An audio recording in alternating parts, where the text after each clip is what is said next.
Hey, I'm Michael Fielding with the Free Academy, and we are, well, at least Michael and Tyler are here in San Francisco, and we are pleased to have Jared and Daniel with us, and they're pleased to have us with them. Hey, don't speak to And me. okay, well, maybe I can't speak for Jared, but I'm definitely pleased to have him and Daniel here with me and Michael.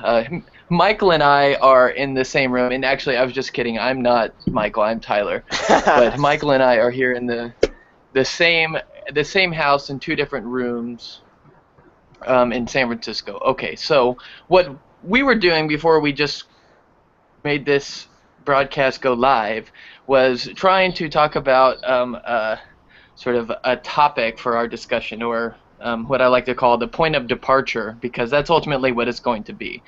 Um, we're going to just raise some sort of vision. The stream is going to move where it wants to move. So that's why I call it a point of departure. And I had proposed something to the effect of, what does it mean to be a good reader? And probably extend that to mean a whole bunch of things, because in a sense I think that listening to somebody else talk is a way of reading. And so the question, what does it mean to be a good reader, could just as easily extend to the question of, what does it mean to be a good listener, to be a good conversation haver, or a good whatever, just reading symbols or looking at something and like being able to see what it is or something like that by interpreting its code. So I think that being a good reader is very difficult. And I don't know what it is to be a good reader, but I'll give some examples of things that I think about that made me want to ask this question. So, like, imagine you open up a book by a poet, or like you open up a sort of a collection of poems by a poet, and you start to read them, and maybe you don't understand any of what's being said. You say, this is malarkey, right? And then somebody else comes along, and they start reading out of the same collection of poems, and they tend to be struck by it profoundly. Maybe even to the extent that they start crying, right? And now, like, you don't have to apply this, again, of course, to just poetry, but I think that there's something to the idea that we can each look at what is presumed to be the same object or the same symbol and have different interpretations in relation to that. And so this is what I hope that we can start off maybe trying to wrap our heads around. And so, of course, naturally, this could go into talking about disagreements, or just the fact that we're all situated in different perspectives. But I think that being a good reader is being able to, if we're sticking with the example that I just used, it would mean to be able to look at the poems that you originally picked up and be affected by them in such a way that it changes your life, or it helps you achieve some sort of self-knowledge, or it helps you reassess assumptions that you had made before. It helps you grow as a person. Hey, Tyler, I have a question or an idea. Sure. So I was thinking about how readers interact with authors, and how maybe sometimes like bringing up questions is maybe a big part of being a good reader, and Yeah. also maybe, yeah, I love this idea of how, there can't be a speaker without a listener, and so there can't be, a performance without an audience, kind of thing. And so any type of writing that's getting distributed, it's not just a one-way street. It's kind of a back and forth with the author and whoever he's trying to talk to, I suppose. Yeah. So that's something I definitely associate being a good reader with, is maybe that willingness to speak up and interact with the author, because they don't want to sit in a vacuum usually. Yeah, Yeah. That's I was gonna say I was listening to this econ talk with Thomas Sewell and Russ Roberts, and this is relevant because they both referenced how when they both read, like, I guess the point I'm going to make with this example is that sometimes you read something and maybe you become a good reader in regards to that one thing way later in life because all of a sudden you flash back and that thing you read is way more relatable. So finally you can connect with it. And they gave the example of a Rothbard paper, um, something like Knowledge in Society or something like that. And the paper, well, I won't get into it, but it was a short essay, like 20 pages long. And they both said when they read it, they didn't find it to be profound at all. And then later in life, they both encountered something where that paper ended up being incredibly impactful, and they just feel like when they first read it, they didn't get it, or they didn't know how to apply it. And so sometimes you can read something, have absorbed it, but you're not at a skill level with the material maybe to relate to it until much later. Yeah. Yeah, like, and I think that the point that you may be touching on there is what I would.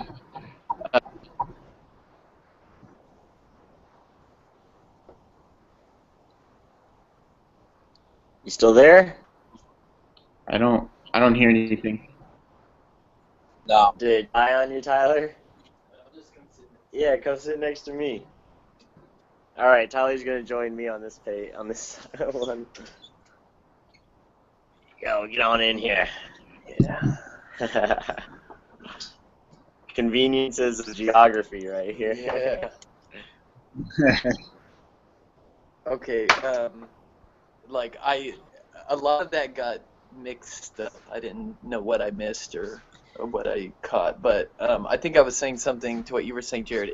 Is yeah, like I think what you were touching on is like what I understand by the idea that our perception of things requires a certain level of understanding. And maybe that oftentimes comes through sort of attentiveness or sort of work that you're willing to put into, or sort of your willingness to just submit to the thing that sort of is before you, and just let it like affect you directly.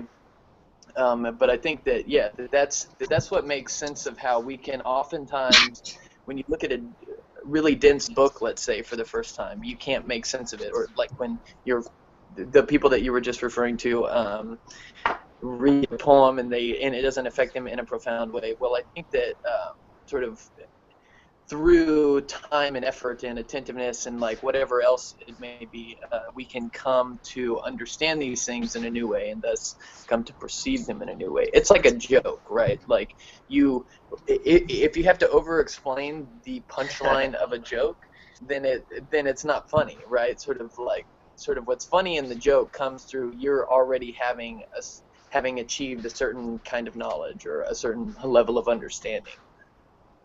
Yeah. So, Yeah, no, it's so So cool. I have a question. Go ahead. Sorry. I was just gonna, no, it was a short thought, but yeah, it was just cool how they both experienced the same, like, just thought the writing wasn't profound until they could apply it to something, until it became relevant to them. You know, I feel like that's so much about learning is it's really hard to retain things or to find them useful until they're relatable to something that you're curious about. But anyway, yeah, I guess that was the whole point. But it's cool how Yeah, they and mentioned it. that totally plays into my idea, or is more of a question for Daniel. Being a student in a massage therapy school, I was wondering, what do you think makes a good learner of, say, massage therapy? Because it's kind of this idea that's, outside of, language. It's not something you can just read in a book. You definitely have to have that hands-on experience too. Yeah, I was wondering if you've noticed any things that help you kind of remember everything, or like, get be a good. Yeah, better sure. masseuse. Yeah, no, yeah. So, I went to UT and had the university experience, and I like struggled a lot in a lot of my classes because I just didn't have interest in it. And so this is just something where the only reason that I'm in this class is because I chose that I want to be there. Like, there's nobody else telling me I need to go to this class. Um, like, having a genuine interest in it, I mean, that's crucial. Like, if you're not interested in something, it's going to be a lot harder to learn it, or to understand it. Um, so, wait, so what's your question exactly again? And I guess how do you be a good learner of massage therapy? Like, what kind? I mean, I'm sure there's the attention in So yeah, class and so showing up so first of all, relating it right? back to the topic of reading, I mean, it being such a hands-on thing, you have to put in the practice um, and the time massaging people, and then eventually you can read the body, and then you read your textbooks, and then you learn the anatomy, and then you can read the body even better. Uh, so you're reading kind of both with your hands as well as with your brain. Reading and learning up all the anatomy on the textbooks and stuff, and relating that to the body laying right in front of you. And Yeah, Yes, you get that's to. interesting that you talk about reading the body. right, Yeah. and I think it really correlates too. Like for me, I'm also not that great of a reader, and mainly it's because I don't read that many books. I mean, I read a lot on the internet and stuff, but it's different for me to like read a book. And when I read a book, I'm sitting there and page by page, sometimes I have to like go back to the top and reread that entire page. Hmm. Uh, but I think when I'm reading a lot consistently, I get better at that. You know, where we do anything enough, like we practice things, we get better at them. And so you have to develop these skills to read things, both intellectually, or through a book or through reading just the world that we live in so many different Yeah. ways. Yeah, and like, I've always wondered why it's so hard for us to read, or why it's so hard for some people to read actually like words in a book, in the way that you just described it, where sometimes you have to go back to the top of a page to read it. And maybe it's because we we sort of we sort of look to language sometimes as trying to sort of represent exactly the way that the world is or something. But notice how when you're reading, if I said that the ginger ale bottle is on top of the table, right? That's that's a representation of the world that I had to string together with a series of sounds, or maybe graphemes, or like little etchings that I write on a piece of paper. Right. Those That's a series of sounds and it's a series of sounds and etches on a piece of paper or in the air coming out of my mouth that are strung together in a linear way. But notice how the bottle being on top of the table is is is a complex state of affairs, where each part is happening simultaneously.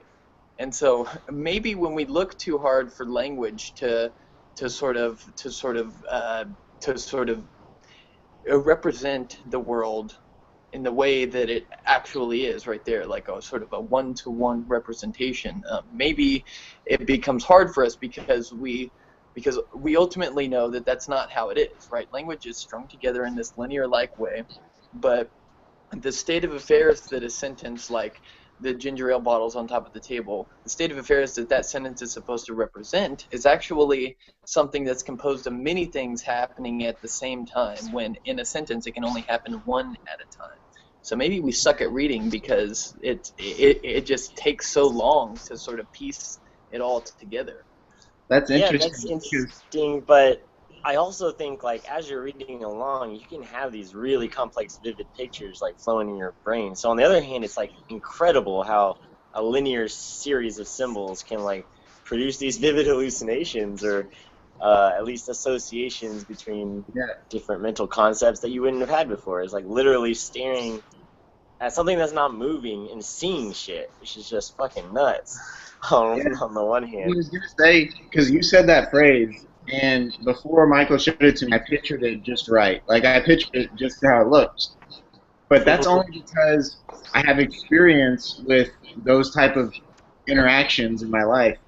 So like if you had said that same phrase without me having experienced, I don't know, different bottles being set on tables, maybe that sentence doesn't really transfer the meaning that you were intending it to, but just because I have experience with it, you can say that, and then my brain makes all these assumptions from my own personal experience, and I happen to visualize it just right. So it's Yeah. like so dependent on what experiences you've had in your own life as to what you can interpret from reading language. when you're reading a book. Right. Getting into concept acquisition, Tyler's one of his favorite topics Sure. as of late. Sure. And you know, I think that applies to massage therapy again too, because like maybe we want to think that, right, when you have your hands going, like let's say you're just giving a back massage, right, like you have your hands going over somebody, we it seems maybe at first we would want to say that that's so much different than reading a text across a page, but in some sense, in the way that we've been describing it, it's very similar because right, if you don't have this experience of knowing that a tight knot in the shoulder is going to cause somebody pain, and that sort of like rubbing it out is going to maybe like alleviate their pain. If you don't have if you feel that on somebody's back and you don't understand what that means, then you're not going to be able to read it in such a way that you respond by, oh, okay, I stop here and then I like rub it out, right? Yeah, figure it out. So there's a certain level of understanding and experience that goes into reading, whether that be a text or even in this case a body. Man, this is BS, man. I was trying to use some sound effects while you're talking, and it won't let me access them. Oh no! I'm sorry. I really wanted to applaud. There. Ah, yeah. There we go. What's up? I was trying to. I have to make them available apparently. Man, I really wanted to applaud. Whoever starts it. When you're talking about massaging, I really wanted to applaud after you said sometimes, you know, you need to let one out or something like that. All right. Better late than never. Yeah. Man, but so Now that I totally disrupted everything. Yeah. Can't disrupt the flow. The flow is just the flow. D money. Yo. What's up, D money? Well,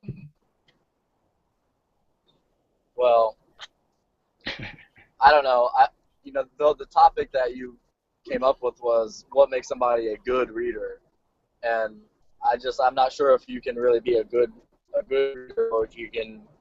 I don't know. I guess you can, but like, reading is going to mean different things in different. As opposed to like reading, as opposed to reading somebody's facial expressions, or Yeah. Totally. reading systems. I don't know. There's just a different level of understanding that you have to have for each one, but I guess it all relates. Right. And that's why I was trying to suggest that maybe the question, what does it mean to be a good reader, can be cashed out in the question, what does it mean to be a good masseuse, right? Because I think that sort of like I want to understand reading broadly enough to sort of apply it to my way of walking down the street, right? I have to sort of Right. read my environment, so to speak. So if a ball flies out from a driveway when I'm flying down a hill on my bike, right, I have to be good enough to read my environment really quickly so that I can sort of like respond in the right way, right? I can swerve around the ball, and so in the same way, right, to be a good masseuse means that you have to read maybe I want to say that it requires you like reading your environment in the proper way and like responding to this person's body and taking what you know about sort of like massage therapy and human anatomy and sort of using that to inform how you respond to what you encounter and touching this person's body in a certain way. Yeah. Go So in grade school, or I guess in reading books, like you have people who can read the book, then you have people who can read it and really interpret it. So whether their brain is just processing the information better, or if they're better at analyzing information, for one reason or another, they're better readers. And massage therapy, I could learn how to do Swedish massage, and I could get a job at a massage and go slam out, 50 Swedish massages a week. That would make me a massage therapist. What would make me a good massage therapist is if I can not just do a 1 hour long massage and get the hour filled up, but if I can actually help and heal individual people, which means that, yeah, I know where the muscles are. You know, I've really read up on the physiology of the body and the pathology and the anatomy. You know, I understand how all these different systems work. So that would just be using the massage thing like a little analogy to what would be somebody a good massage therapist. So I think it's really interesting. Both of you guys kind of hit on outcomes and how that's maybe the way we're judging whether a person was a good reader.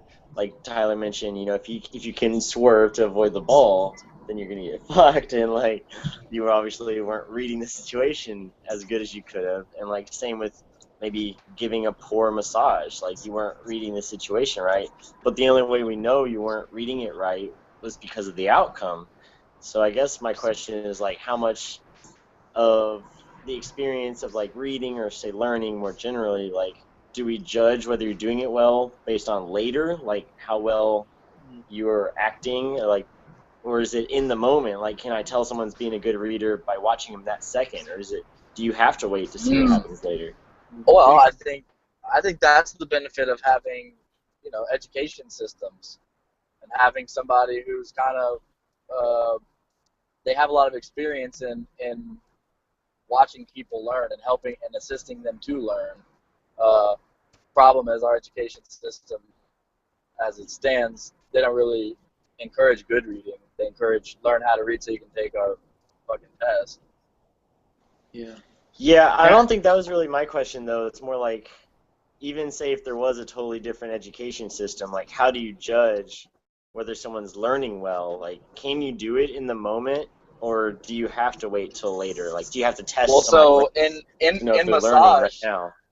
In massage, I give somebody a massage every day of class, and the person I'm giving the massage to tells me how that feels to them.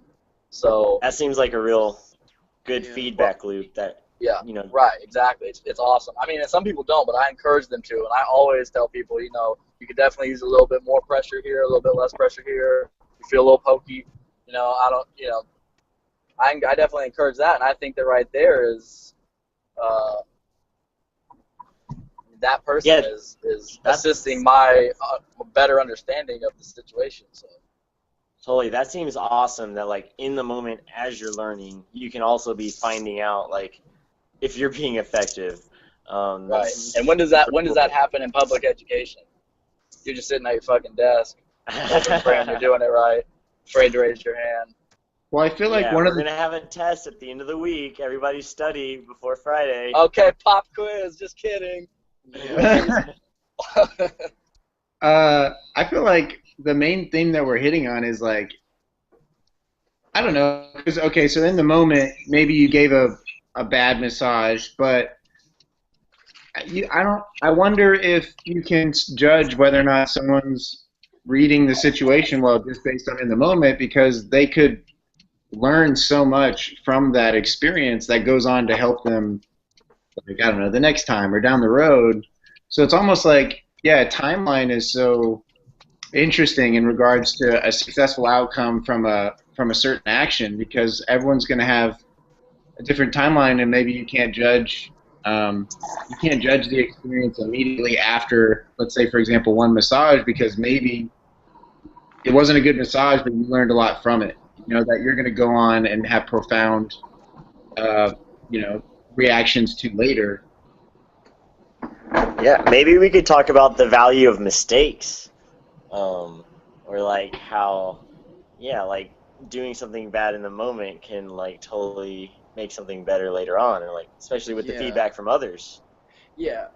So maybe before we go there, I want to say something that perhaps relates a bit more to what we were just talking about. You know, I don't know if we should go as far to say that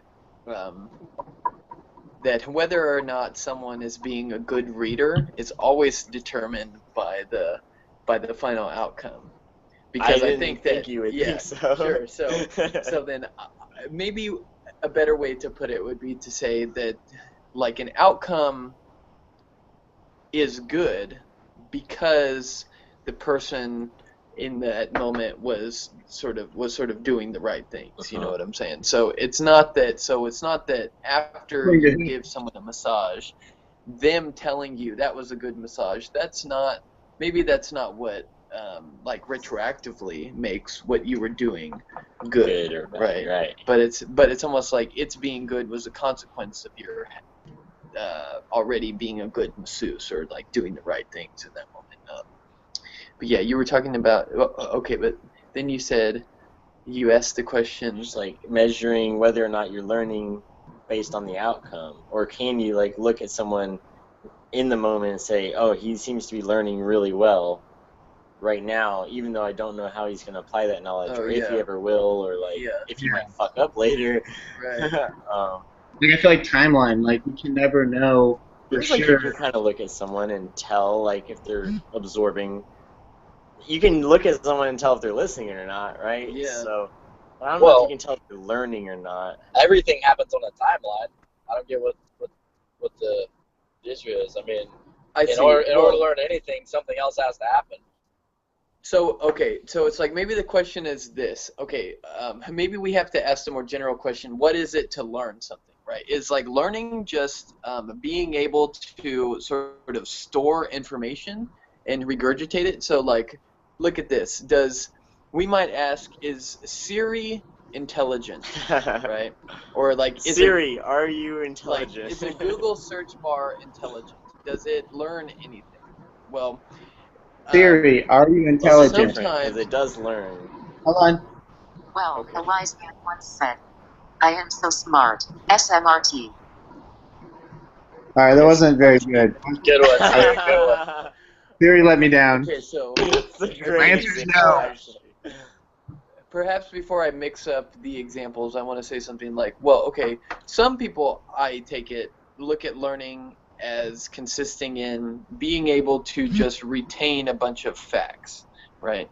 But oftentimes we find ourselves, I think, saying that learning is a matter of having an open mind, right? This is to say being open and sort of being able to work through some line of thought, or being able to do something, or or like maybe it doesn't always have to be with asserting something true, right?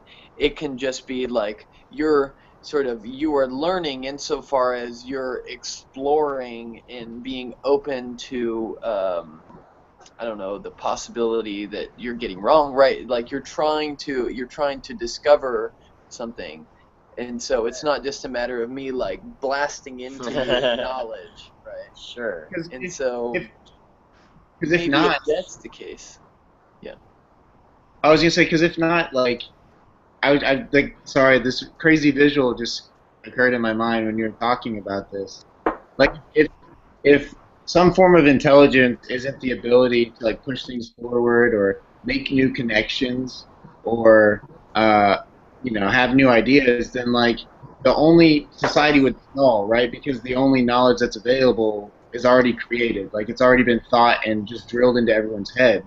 So some part of intelligence has to be this ability to create new connection that pushes the knowledge boundary further. And it doesn't always mean these connections are right, but it's just something that just pushes people's trains of thought or consciousness just a little bit further. Yeah. Or else wouldn't we stall? Is that a fair concept that if that's not a form of intelligence, that somehow like the only knowledge that could exist is the knowledge that already exists? Right. Yeah, I mean, it's making where me does think the new of, shit come from? Yeah. Well, making me think of the dialectic, I guess, form of like thesis, antithesis, and then synthesis. So like basically you have an idea, and then like there's things that go outside of that idea, and then you try to hop out to this higher level view of like how that interacts with the other thing, and like it all fits together in a way you didn't see before. Yeah, maybe. and then that becomes the new thesis. Yeah. I feel like this is a perfect example of like through the use of a conversation like this, we're all making connections that we probably never could have made, or maybe not could have ever made, but wouldn't have made have we not had this particular discussion? And maybe it's just a combination of like thousands or hundreds of thousands or millions of these.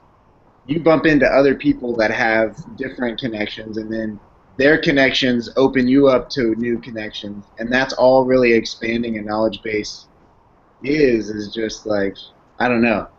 That's just a thought Totally. that occurred to me. I don't know how well So thought I out. guess the question then is like how, because we don't have infinite time, so we have to select who we're gonna like interact with, or like who we're gonna try to learn from, or who we're gonna hold conversations with. So that brings us right back to the question of like, how do I know if I'm learning? Like, how do I know if I'm doing a good job right now of trying to learn, or like, are these people I'm interacting with like helping me or hurting me, or like should I find new, like, yeah, I mean, it's right back to the question of how can I tell? And especially, I think, in the moment, like, how can I tell right now if I'm on a good path, like, if the people I'm interacting with are helping me learn, or if I need to get on a different track, like, Is it uh, fun? Yeah. Would it be and because, just like, you can't use outcomes for that because I'm deciding right now. Yeah. So I can't wait to see what the outcome is. I have to decide today, like, should I, like, keep interacting with the people I am, or like should I try to form new connections, or like a combination, or who Well, I don't think knows? there's any should or shouldn't. There's Right. just Well, would I there's prefer just a way maybe? that you're stimulated enough to where your particular conscious mind chooses to do one thing. And I think I don't know. I think it also goes down to like the physiology of people's brains. I think some people's brains work a little differently too. Like, some people may have a stronger cerebrum, or what's the front called? Prefrontal cortex? Frontal cortex. I mean, there's some parts of the brain where just like instinctively people do things or make decisions. Oh, And totally. there's definitely Totally. a spectrum of The different majority. mental, I don't know, I guess, just degrees to which people use different parts of their brain. We call them mental disorders or whatever. yeah, like I I don't don't really know what my point was there, but I dug it. Yeah, I got it. We're just learning. we're just learning. And also Like, how do we know striving. that we're learning? How do we know that we're learning? Yeah, that's the ultimate question. I Like, would say what's fun. Like I guess to Michael's what's thing, like okay? I like dig that answer a lot, like actually. when you say what should you be doing this or should you be like spending time with other people, like I guess if you're enjoying the moment, how it's hard to look back and well, I mean, I don't know, maybe it's easy to look back and regret certain things, but like you gotta just go you gotta trust your instinct in the moment. Ah, Because whoever you are now, when you're choosing to do that thing, you have the like the most accurate knowledge to make that choice than you ever will. well, no, you'll have more information in the future, right? So you'll be able to theoretically be able to make better choices.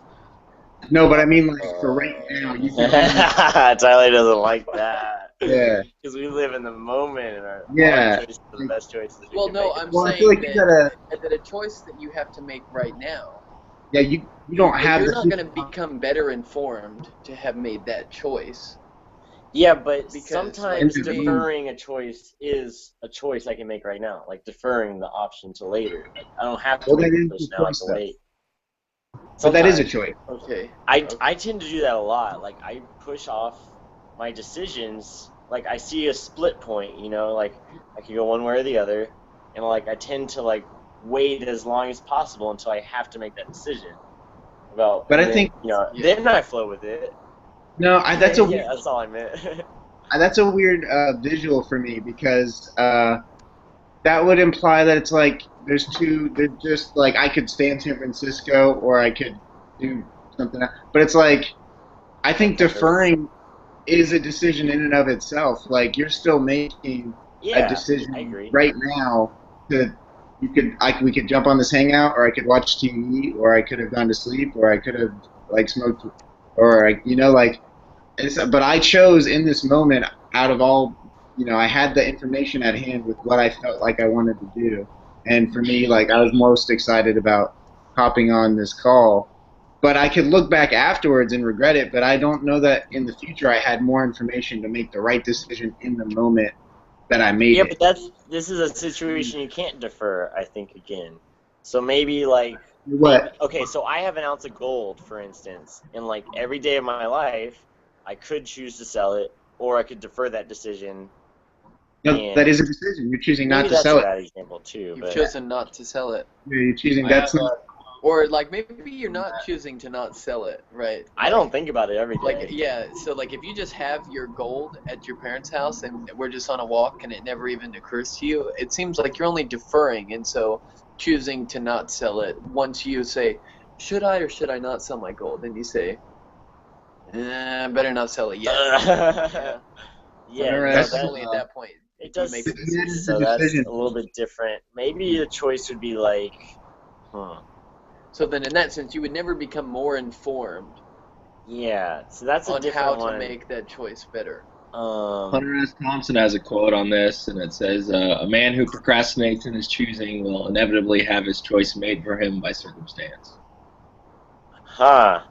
Now that's interesting. So okay, maybe the question is like, what is waiting then? Like, is waiting ever make sense? Like, certainly sometimes it makes sense to wait, but okay, you're not. So you're still gonna make the decision to pull the trigger like before Having a circumstances. choice. But see, it's Yeah. not hesitation. Okay, so then I guess the question is, what's the difference between hesitation and waiting? Like one seems unconscious, like I'm scared, I don't want to do it now, like I'm gonna hesitate. But then waiting is more like don't think right now is the best time to act. Like let me do it later. Yeah. I kind of. I view them. I view them both as conscious choices. Like the hesitation may feel less coherent, but I think I might view that. I have to think about this more, but I think I might view even hesitation as a conscious choice. Okay, well then, do you choose to beat your heart? Yeah. Well, no, I mean clearly some things are involuntary, but I typically Yeah. feel like. Well, I guess it's all come down to like what time scale you think making a decision comes to. Or like I'm thinking of a deer in the headlights. Like, is it choosing to freeze, or is that just like the biological response? Yeah, it's a biological hesitation, Yeah. and it's to its Yeah. detriment. But I mean, I Sometimes, guess yeah. It's not virtuous. Maybe originally though, like I'm sure it evolved because it was virtuous, Well, like, because it saved more of them than it hurt. Yeah. Which is crazy to think how that might have ever helped a creature. Yeah. Well, like, you know, like we mean, okay, like let's say that you're walking up to talk to a girl, right? Because you want to, like, you're out on the town and you want to talk to this girl and you want to sort of, I don't know, woo her or try to like do whatever we do to sort of charm them into having sex with us or something like that. Are all about, right? Well, like the moment that you get caught up thinking about what you're going to say when you walk up to her, right? You have this sort of hesitation, right? And then like maybe you get all nervous because it's being too built up in your mind, right? You're sort of creating this fictional narrative before anything even takes place. And just the fact of these kinds of experiences is that our thinking too much about what we're going to say sort of blocks us from being able to say anything. And so like you start thinking about how you're going to be smooth to this girl, but it's precisely not smooth because you are trying to be smooth, right? And smooth just is a kind of way of spontaneously saying and doing the right things, Totally. right? And so trying to be spontaneous is just a contradiction. So like analysis by paralysis, or what is it? Analysis paralysis. Like you start thinking Paralysis there's too many by analysis, yeah. Okay, and then you just yeah, can't. so like that. So that would be hesitation, as I understand it. Yeah, I'm starting to get y'all's point. I think it's probably more. Well, in that case, I feel like that's more a conscious, like over worrying. Like you're conscious that you're choosing to do it sometimes. But like the deer in the headlights, I would definitely agree. Like that's a good example of a hesitation. I don't think the deer chose that. But also, I would give an example as to when that hesitation would be useful. I feel like it's because an animal that just runs off in a direction may run to its captor, but like maybe that's like a thing that gets it to pause and like listen before it makes its choice. Because I was Well, thinking, I'm not I, understanding how a deer in the headlights doesn't choose to stare at the headlights. see, I'm conflicted. Okay, Yeah, well, like, probably are not you? people. No, I think it's a good one. I don't think he's choosing. I think it's They're totally just like, what's that? Deer. instinct. I mean, what? I mean, is the deer conscious? What? Is the deer Deer conscious? consciously Oh, choosing to like. What do you mean by it choosing? I mean, its okay. its I don't body know. is Maybe stopping we there. could go And, back to the human examples just to keep Or things it's like easier. Michael, like I'm Like, about to if you slap put either me, the right or the left side of your face, right? And then yeah, and it's so good, right? That was the Zen response.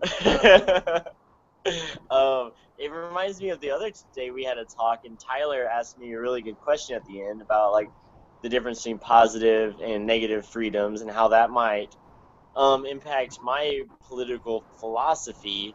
And it totally put me on pause. Like I felt taken aback, and like I could even see rewatching the video. Like I was almost a deer in the headlights. But I processed through it, and I talked my way out of it. But like I felt that feeling of like an unconscious hesitation. And I've done that before. I froze on stage at the Jenner house, and like I had got up there and I wanted to talk about what it was like to live in the woods, and I was like, it's my life. Like obviously I can just talk about it, but then I got up there and it was the first time I'd been on stage in like years, and I had this false sense of confidence that like everything was gonna go good. Although I thought that would help me. I thought the false confidence would help me do it. But like okay, anyways, I got up there and froze, and it wasn't conscious. I didn't mean to. so your I just question couldn't is, spit out a word for like 30 seconds. so you're wondering, did you choose to go up there and not say anything? I would say I didn't choose that. Like if the way I use the word choose, I didn't choose it. But but you probably hesitated because you were probably trying to choose your words. Yeah, and a million other things that I Yeah, think were where unconscious, oh, and like yeah. Whereas on our line just of thought people right eyes now, is looking at me, yeah. Like, So then it seems like maybe had you not tried to choose your words so much, maybe, but I you kind of would went have up said the right without. thing. I had topics I wanted to hit on, but I didn't go up with exact words. I didn't try to memorize it. So I in feel that like situation, like I a don't think it was a conscious choice, and I don't think it was I wasn't searching for the right word. I just got up there and I was scared and I hesitated by any meaning of the word. I didn't say anything, so I hesitated, right? Like I don't know, but that was unconscious, kind of like the deer in the like headlights. I think that's a real thing. I think it's like a moment where you're overwhelmed by the stimuli, and so like Yeah. so for the deer, I would say the more I think about it, the less I feel like that's a conscious. Or I'm coming off sure that it's conscious because Whatever I've deer been consciousness is. well, yeah, it's so weird. But I mean, I've had moments where we like to use that phrase with humans because we see Yeah, some of like a similar reaction in humans sometimes. And totally. I'm starting to think it's not conscious. That's just your body overwhelmed to stimuli and like making that situation happen until you can like calm down and then you make a decision again. Or I don't know. That's how I Yeah. would Well, describe it's it. totally a Don't make useful. decisions. I think it's a useful strategy though too. Like me and you in the forest, right? Like when the I was cops gonna came, say, like I one was of our gonna say first this. times, Yeah. and we just we ran off a little bit and then froze, because eyes detect movement, so it totally makes sense as an evolutionary strategy to freeze because, yeah, predators and cops are another form of predator, and it's harder to see something that's not moving. Yeah, like squirrels. Someone told me this, and then I've been watching them, and I've kind of noticed it. Squirrels typically they'll do 3 jumps, and then they freeze, and then they do 3 jumps, and then they freeze, and it's like what he was saying. And again, I haven't fact checked it, but I've observed it myself now. But I don't know if the reasoning is true. But what he was attributing it to is they hop and then they want to listen and they want to see like what's going on around them before they decide which direction they're going to go next.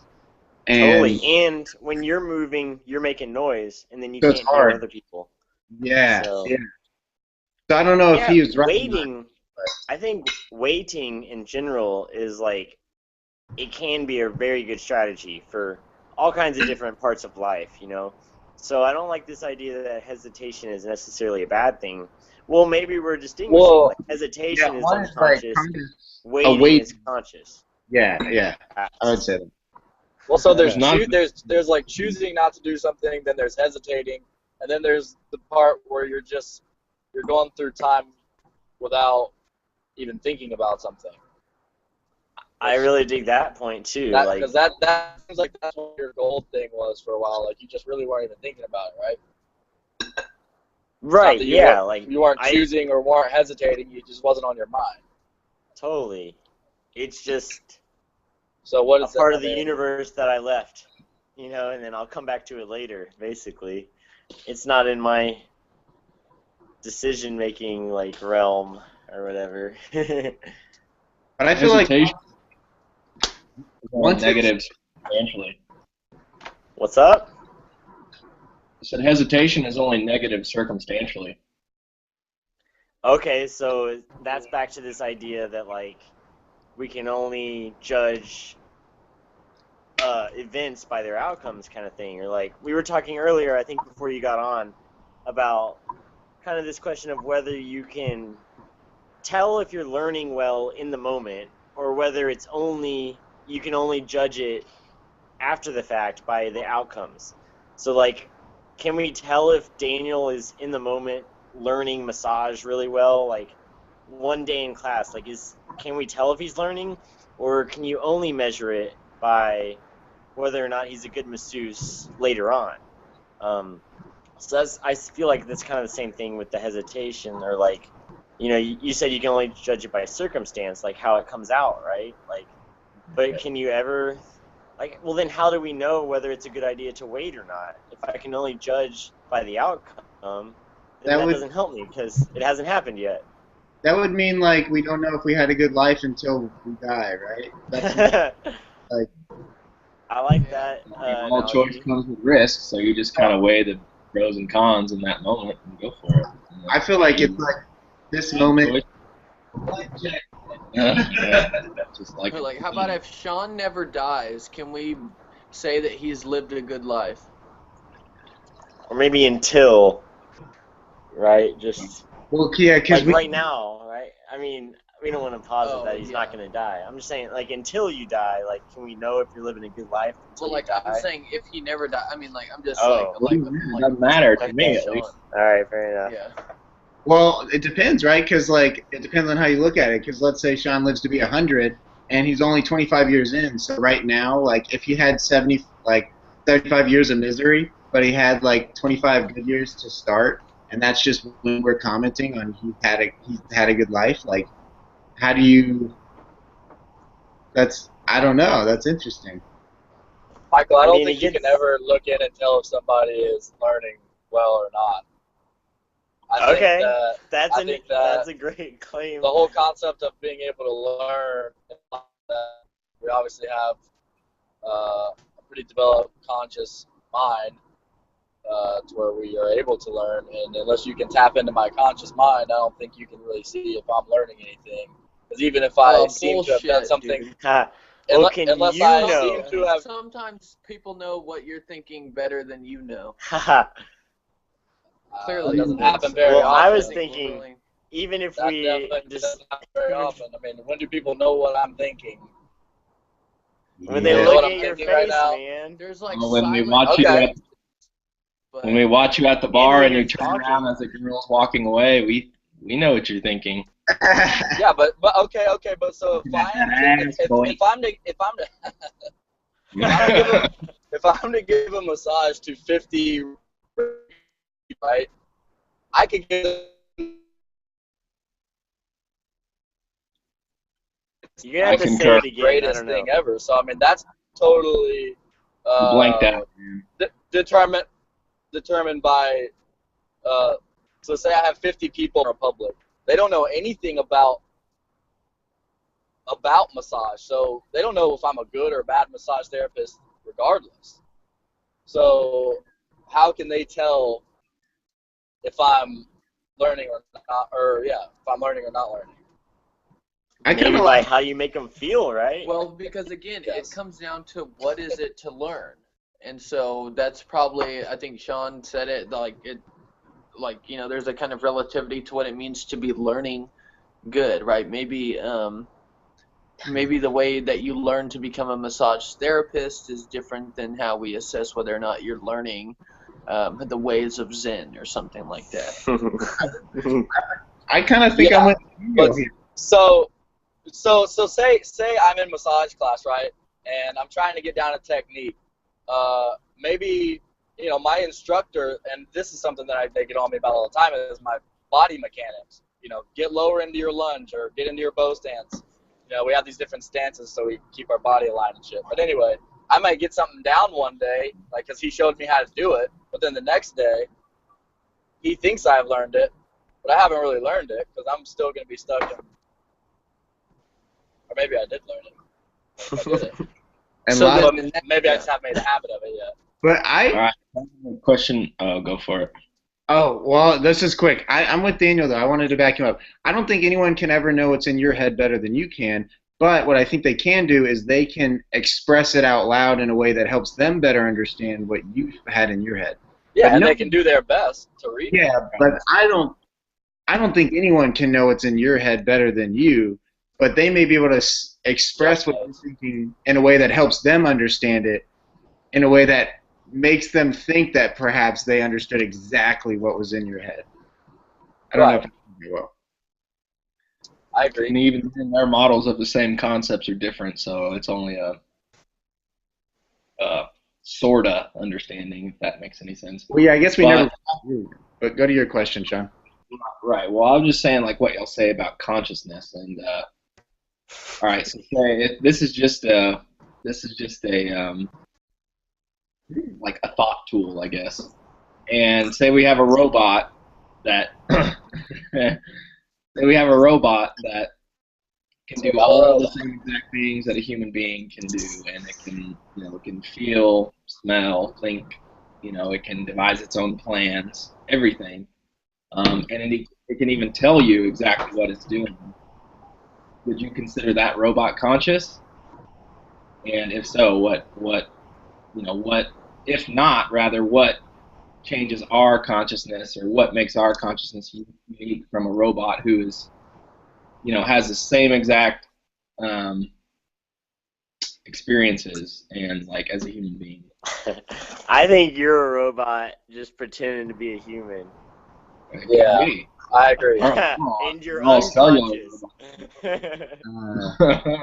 I mean, I think it could be very close, but I mean, to get it, I mean, I don't know, and I can't say if you can or can't, but I don't believe that we could build something that could have the exact same feeling of existence as it does to be a biological human.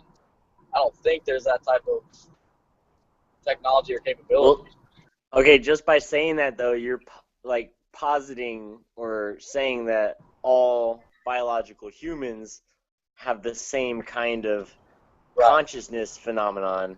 Okay, but And so I think did that's John. probably wrong. Okay, right. That's probably not wrong.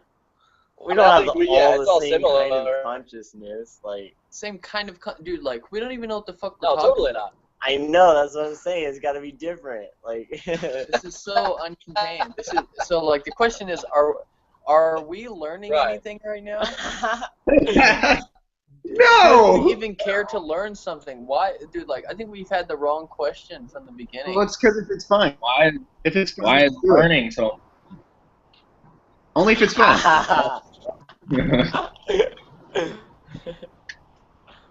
All right, That's so what's the right what's a question. better question? Why should we care to learn? Why should we care to learn? I'm just I curious. can only say it's fun. Like, I don't know.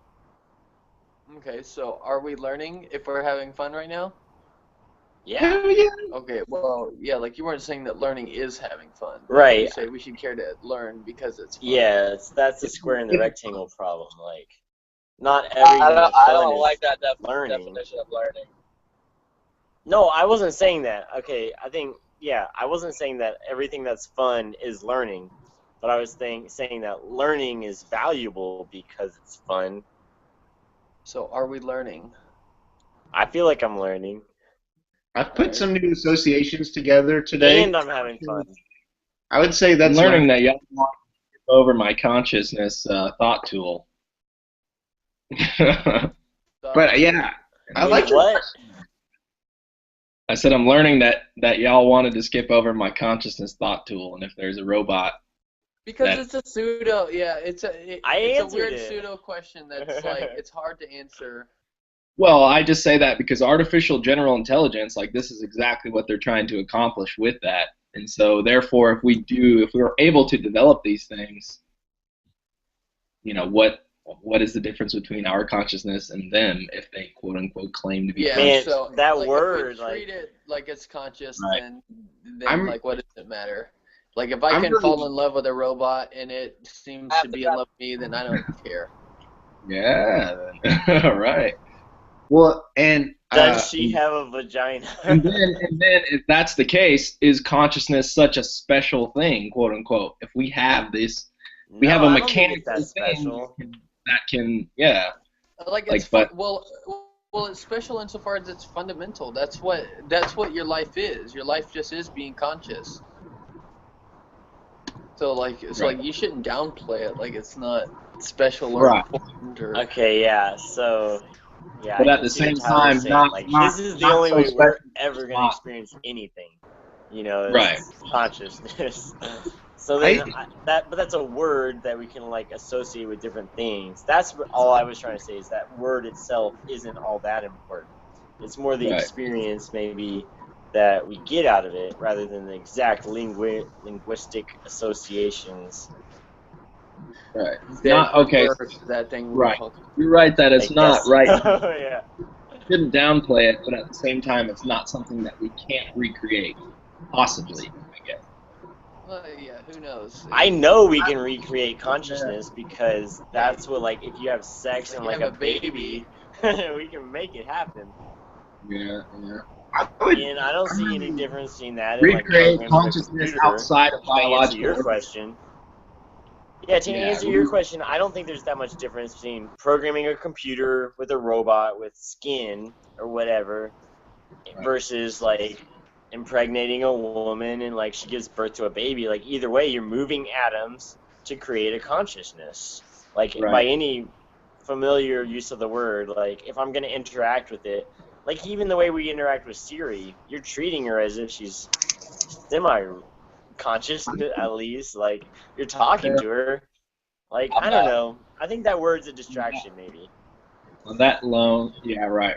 On that note, they've developed artificial skin, synthetic skin rather, that you can wear it like gloves, and obviously it'll like stimulate all your neurons and stuff. So if you can be watching like a virtual reality or an augmented reality, and move around and actually touch things and feel them as if you're actually there touching these things, like feeling a tree or something along those lines. I think it's going to be a super interesting future in that, like, people will pay people to go out hiking and touch particular things so they can experience that while they're just laying in some bed. Oh, man. I want to be that guy. The guy who gets paid to go around and touch things. Right. 5 years. 5 booties. years? No way.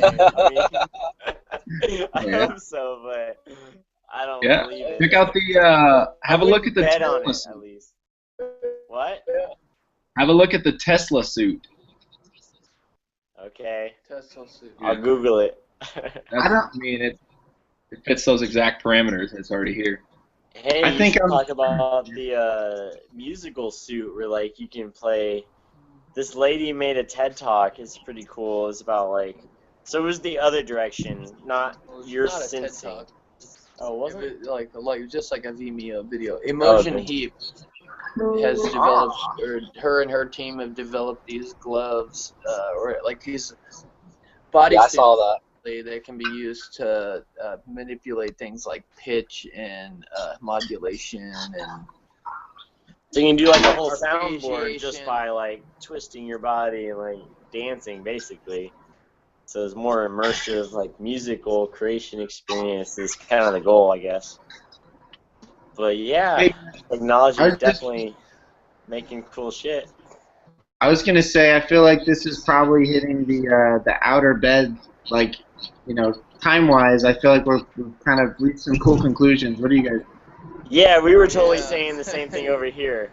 Yeah. So maybe we can wrap it up. I'll just tell everybody who's watching, like, if you want to subscribe to these Free Academy Live episodes, you can hit the subscribe button below.